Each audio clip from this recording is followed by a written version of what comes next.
All right. Welcome back, brother. Episode 4? Five. 5.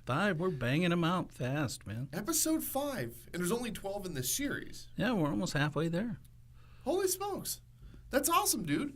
All right, so what's on the agenda today? What are we doing?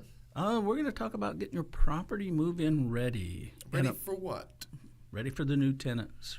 Okay. And for realtors, a lot of this still applies for getting properties cleaned up and ready, walking your owners through some things. Because just getting it professionally cleaned and being gentle enough with the sellers to make that happen, what I've learned is show them the money. They spend $300 getting it professionally clean, but you go, look, if you do this, I can list it for another $2,000, $3,000. Like, how many times are you going to spend $300 to make $3,000? Fair enough. So, Just saying. so what's involved in all of this? How does this whole process work? And then where do we start? You got a rental property, I would start by, if you got a house, go look at houses, duplexes, and the upper end apartments that are similar to your rental property. Like you got a 3-bedroom, 2-bath house, go look at the 3-bedroom, 2-bath apartments.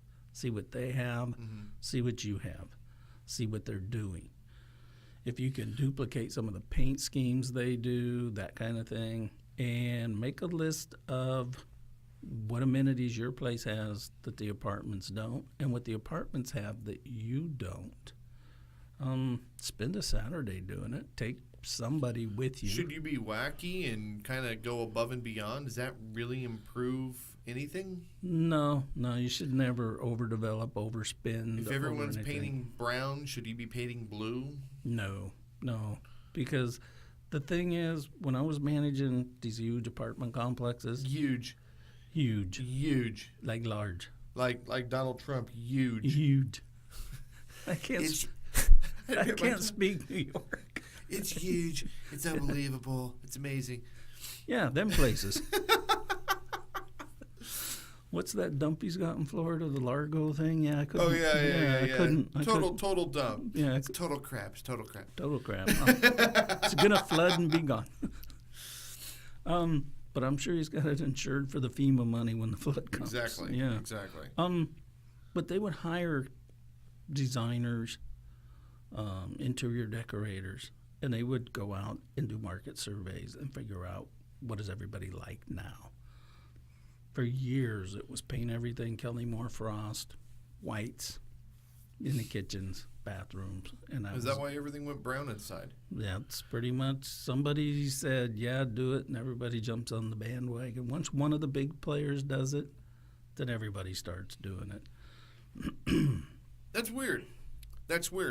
Is that kind of why older buildings still have the popcorn ceilings and things of that nature? Well, that and anything prior to 80, it probably has asbestos in it, and it's expensive to clean them up. So they just leave them. They're easy to get rid of, but you got to pay extra money to get all that toxic stuff taken out. Well, which is great. Move into one of those and hope it doesn't drop asbestos dust on you. So if I'm thinking about buying a duplex, for instance. Yeah, we talked about that. You were thinking about doing that? What approach should I take in doing this in terms of getting that property ready? And what are the legalities, too? I mean, well, you've got to do whatever the local codes are for fire and stuff. I recommend 2-3 smoke detectors, Okay. living room, hallway by the kitchen, back hallway by the bedrooms. It'd be good to have one in each bedroom, but those things are getting expensive. Yeah, Let's we see don't want to put one in the bathroom because it would go off every time I went in there. Oh, probably. All that Mexican food. All the candles the old ladies light. And then the carbon monoxide detectors, those are pretty much required nationwide. A couple of those. So that, and good locks. And good Lord, people, locks are not that expensive. Change them every time a tenant moves out. Pay the guy the $100 to rekey it, because that eliminates a whole lot of liability. You never know how many keys a tenant made. You gave them 2, they made 2 for this guy and that guy. Correct. Yeah, I mean, it's just cheap insurance.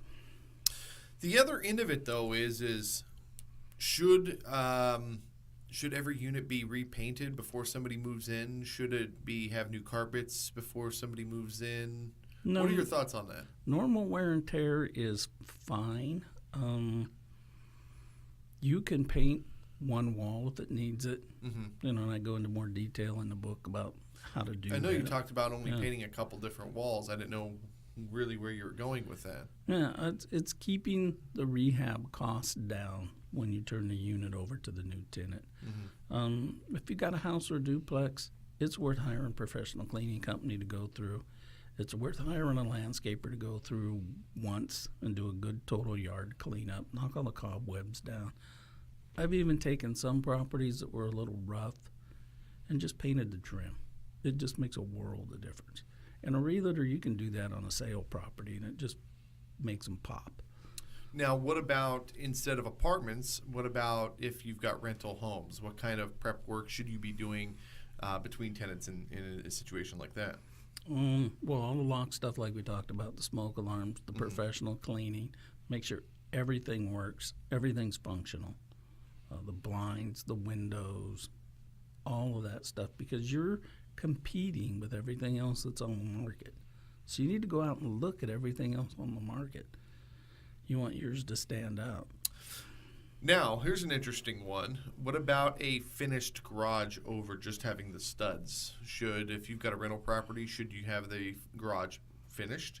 If it wasn't finished when you bought it, it wouldn't be a big Because deal. personally, that's a deal breaker for me. I'm a garage guy. If Yeah. I'm going to go rent a house, Yeah, the last thing I'm going to do is want to have an ugly place to put my fancy cars. there you go. You're going to rent in a nicer neighborhood, and a lot of those already have finished garages. Okay. If they don't, you've gone out and looked at your competition, and everybody's got a finished garage. Maybe they've even gone as far as to paint the garage floor and put in some nicer cabinets. You got to be competitive, because there's the bottom line. If you're going to rent your place out for $4,000 a month and it sits for 2 months, you lost $8,000. It's not going to cost you $8,000 to do that work. No, it's not. It's really not. Okay. And if nobody else is doing it, or you go out and you look at them and some of them are, some of them aren't, go ahead and do it. Add another $100 a month to your rent. When yours is polished up and looking better, that's $1,200 a year. That's Yep. probably what it's going to cost you to do that garage. Well, it's not even that. I mean, imagine having a garage that's got crown molding and a garage that's got, nice cabinets and Yeah. a workbench and those types of things, a finished floor instead of just concrete with cracks. Yep. It doesn't cost very much to do all that, and that will really spice up that home. You have a nice kitchen, the wife is happy. Nice living room, the wife is happy. You get a nice garage, the man is happy. Nice backyard, the man is happy. And the way I look at it, you're going to want to rent that home because you want to live there. You want to be there. Well, not just that, it also the psychological message it sends is this guy takes care of his property. So when there's a problem and I reach out to my landlord, he's going to take care of it, so he's going to take care Holy of smokes, me. I never even thought about that. You're absolutely right. Yeah, you're sending a message. I mean, I've rented places that were not great. Gone to town, have to clean up an apartment complex. I can't live there without fear of getting killed. So I go rent something that's not great, and I walk in and look at it and go, man, I could teach these guys a bunch and they could make more money, but I don't want to give them more money, so I'm not going to teach them a bunch. That's not why I'm here. Yeah, exactly. But every tenant is going to walk in and go, well, if they don't care, why should I? You're absolutely right. All right, well,